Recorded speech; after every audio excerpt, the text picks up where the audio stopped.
इस विषय पर सदन को जरूरी जानकारी दी है। अब इस संकट को 3 सप्ताह से ज्यादा हो रहा है। इसका पूरे विश्व की अर्थव्यवस्था पर, लोगों के जीवन पर बहुत ही विपरीत असर हो रहा है। इसलिए पूरी दुनिया इस संकट के जल्द से जल्द समाधान के लिए सभी पक्षों से आग्रह भी कर रही है। अध्यक्ष महोदय, भारत के सामने भी इस युद्ध ने अप्रत्याशित चुनौतियां खड़ी कर दी हैं। ये चुनौतियां आर्थिक भी हैं, नेशनल सिक्योरिटी से जुड़ी भी हैं और मानवीय भी हैं। युद्धरत और युद्ध से प्रभावित देशों के साथ भारत के व्यापक व्यापारिक रिश्ते हैं। जिस क्षेत्र में युद्ध हो रहा है वो दुनिया के दूसरे देशों के साथ हमारे व्यापार का भी एक महत्वपूर्ण रास्ता है। विशेष रूप से कच्चे तेल और गैस की हमारी जरूरतों का एक बड़ा हिस्सा यही क्षेत्र पूरा करता है। हमारे लिए ये रीजन एक और कारण से भी अहम है। लगभग 1 करोड़ भारतीय खाड़ी देशों में रहते हैं और वहां काम करते हैं। वहां समंदर में जो कमर्शियल शिप चलते हैं उनमें भारतीय क्रू मेंबर्स की संख्या भी बहुत अधिक है। ऐसे अलग अलग कारणों के चलते भारत की चिंताएं स्वाभाविक रूप से अधिक है। इसलिए ये आवश्यक है कि भारत की संसद से इस संकट को लेकर एक मत और एकजुट आवाज दुनिया में जाए।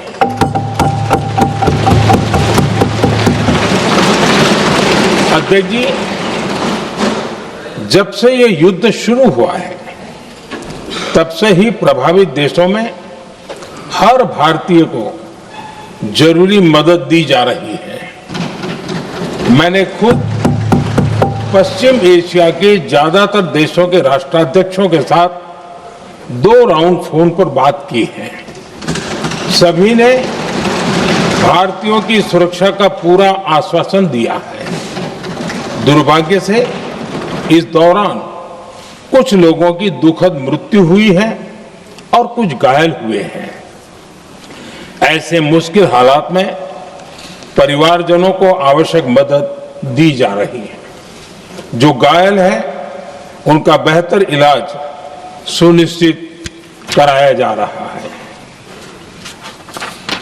अध्यक्ष जी, प्रभावित देशों में हमारे जितने भी मिशन हैं वो निरंतर भारतीयों की मदद करने में जुटे हैं। वहां काम करने वाले भारतीय हो या फिर जो टूरिस्ट वहां गए हैं, सभी को हर संभव मदद दी जा रही है। हमारे मिशन नियमित रूप से एडवाइजरी जारी कर रहे हैं। यहां भारत में और अन्य प्रभावित देशों में 24/7 कंट्रोल रूम और आपातकालीन हेल्पलाइन स्थापित की गई है। इनके माध्यम से सभी प्रभावितों को त्वरित जानकारी दी जा रही है। अध्यक्ष जी, संकट की स्थिति में देश विदेश में भारतीयों की सुरक्षा हमारी बहुत बड़ी प्राथमिकता रही है। युद्ध शुरू होने के बाद से लेकर अब तक 3,75,000 से अधिक भारतीय सुरक्षित भारत लौट चुके हैं। ईरान से ही अभी तक लगभग 1,000 भारतीय सुरक्षित वापस लौटे हैं। इनमें 700 से अधिक मेडिकल की पढ़ाई करने वाले युवा हैं। खाड़ी देशों में भारतीय स्कूलों में हजारों विद्यार्थी पढ़ते हैं। सीबीएसई ने ऐसे सभी भारतीय स्कूलों में होने वाली कक्षा 10वीं और 12वीं की निर्धारित परीक्षाओं को रद्द कर दिया है। इन बच्चों की पढ़ाई निर्बाध चलती रहे, इसके लिए सीबीएसई उचित कदम उठा रही है। यानी सरकार संवेदनशील भी है, सतर्क भी है और हर सहायता के लिए तत्पर भी है। माननीय अध्यक्ष जी, भारत में बड़ी मात्रा में कच्चा तेल, गैस और फर्टिलाइजर जैसी अनेक जरूरी चीजें हॉर्मुज स्ट्रेट के रास्ते से आती हैं। युद्ध के बाद से ही हॉर्मुज स्ट्रेट में जहाजों का आना जाना बहुत चुनौतीपूर्ण हो गया है। बावजूद इसके हमारी सरकार का ये प्रयास रहा है कि पेट्रोल, डीजल और गैस की सप्लाई बहुत ज्यादा प्रभावित न हो, देश के सामान्य परिवारों को परेशानी भी कम से कम हो, इस पर हमारा फोकस रहा है। हम सभी जानते हैं, देश अपनी जरूरत की 60% एलपीजी आयात करता है। इसकी सप्लाई में अनिश्चितता के कारण सरकार ने एलपीजी के डोमेस्टिक उपयोग को प्राथमिकता दी है। साथ ही एलपीजी के देश में ही उत्पादन को भी बढ़ाया जा रहा है। पेट्रोल, डीजल की सप्लाई पूरे देश में सुचारू रूप से होती रहे, इस पर भी लगातार काम किया गया है। अध्यक्ष जी, आज की इन परिस्थितियों में एनर्जी सिक्योरिटी को लेकर बीते एक दशक में उठाए गए कदम और भी प्रासंगिक हो गए हैं। भारत ने बीते 11 वर्षों में अपनी एनर्जी इंपोर्ट का डाइवर्सिफिकेशन किया है। पहले क्रूड ऑयल, एलएनजी, एलपीजी ऐसी एनर्जी जरूरतों के लिए 27 देशों से इंपोर्ट किया जाता था। वहीं आज भारत 41 देशों से एनर्जी इंपोर्ट करता है। अध्यक्ष जी, बीते दशक में भारत ने संकट के ऐसे ही समय के लिए कच्चे तेल के भंडारण को भी प्राथमिकता दी है।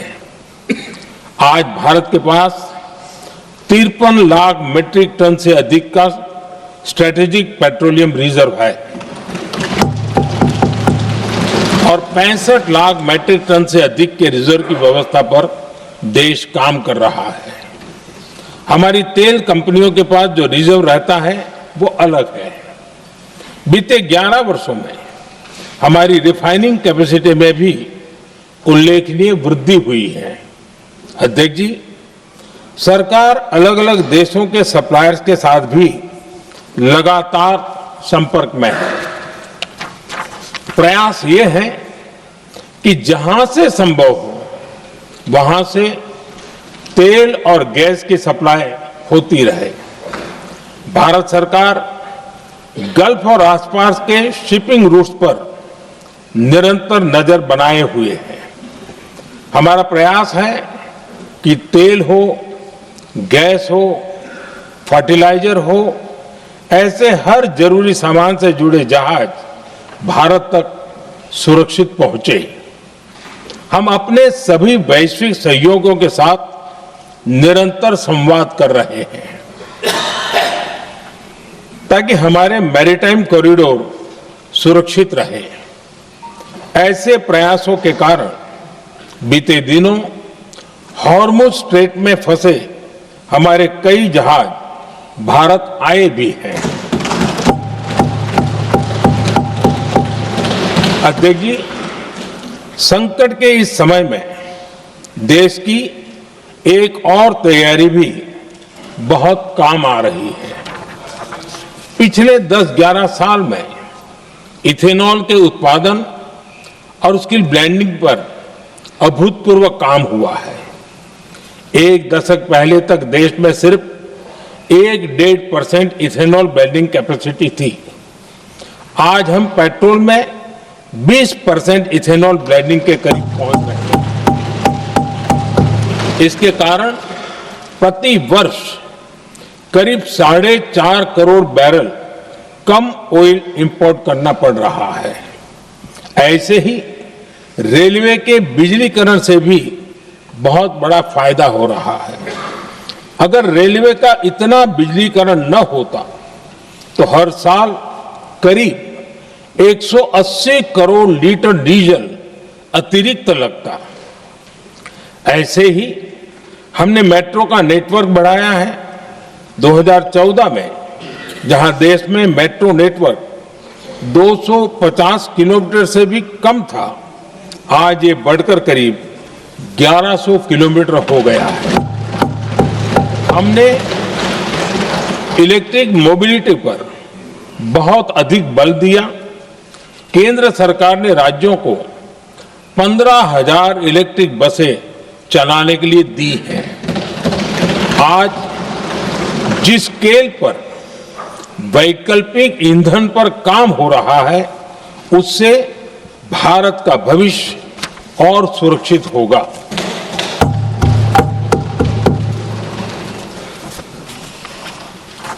आदरणीय अध्यक्ष जी, हम जानते हैं कि एनर्जी आज इकोनॉमी की रीढ़ है और ग्लोबल एनर्जी नीड्स को पूरा करने वाला एक बड़ा सोर्स वेस्ट एशिया है।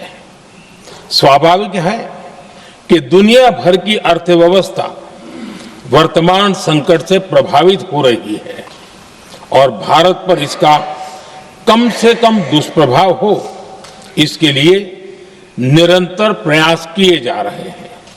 सरकार इसके शॉर्ट टर्म, मीडियम टर्म और लॉन्ग टर्म ऐसे हर असर के लिए एक रणनीति के साथ काम कर रही है। आज भारत की इकोनॉमी के फंडामेंटल्स मजबूत है। इससे भी देश को बहुत मदद मिली है। हम हर सेक्टर के स्टेक होल्डर्स के साथ चर्चा कर रहे हैं। जहां भी जरूरत है उस सेक्टर को आवश्यक सपोर्ट दिया जा रहा है। भारत सरकार ने एक इंटर मिनिस्ट्रियल ग्रुप भी बनाया है। ये ग्रुप हर रोज मिलता है और हमारे इंपोर्ट एक्सपोर्ट में आने वाली हर दिक्कत का आकलन करता है और ये ग्रुप आवश्यक समाधान पर भी निरंतर काम करता है। मुझे पूरा भरोसा है कि सरकार और इंडस्ट्री के साझा प्रयासों से हम परिस्थितियों का बेहतर सामना कर पाएंगे। माननीय अध्यक्ष जी, एक बड़ा सवाल ये है कि युद्ध का खेती पर क्या प्रभाव होगा। देश के किसानों ने हमारे अन्न के भंडार भर रखे हैं, इसलिए भारत के पास पर्याप्त खाद्यान्न है।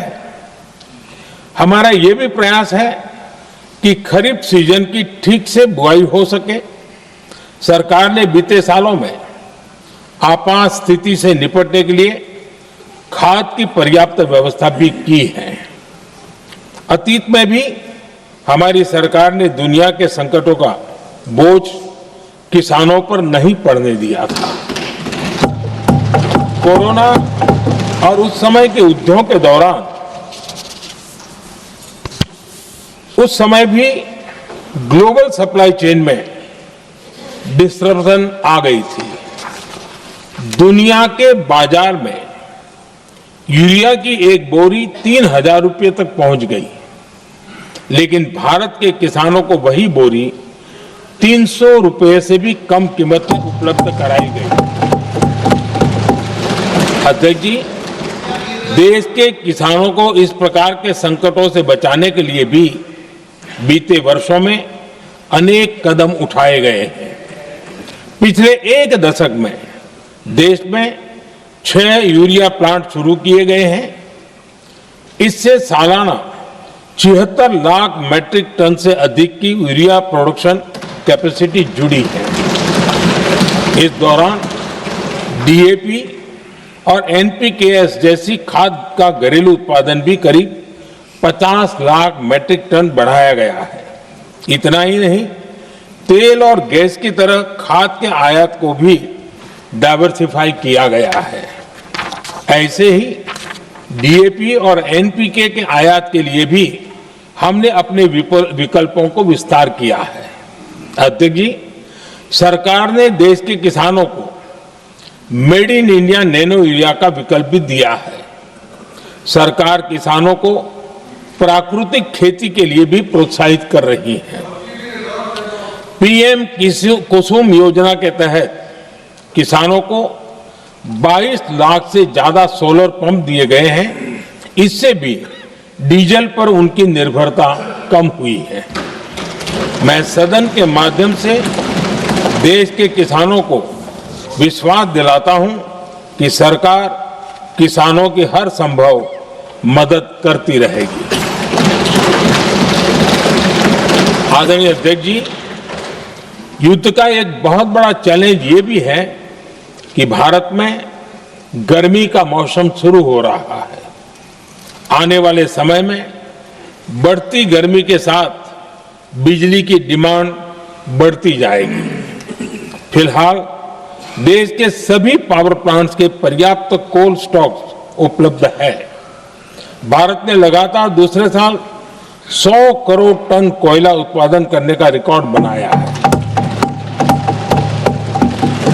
पावर जनरेशन से लेकर पावर सप्लाई तक के हमारे सभी सिस्टम की निरंतर मॉनिटरिंग भी की जा रही है और सरकार की तैयारियां उसको रिन्यूएबल एनर्जी से भी मदद मिली है।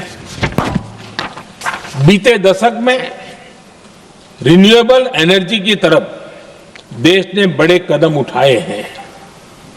आज हमारी total install power generation capacity का आधा हिस्सा रिन्यूएबल सोर्स से आता है। हमारी कुल रिन्यूएबल क्षमता आज 250 गीगावाट के ऐतिहासिक आंकड़े को पार कर गई। बीते 11 वर्षों में देश ने अपनी सोलर पावर कैपेसिटी करीब 3 गीगावाट से बढ़ाकर 140 गीगावाट तक पहुंचाई है। बीते वर्षों में देश में करीब 40 लाख रूफटॉप सोलर लगे हैं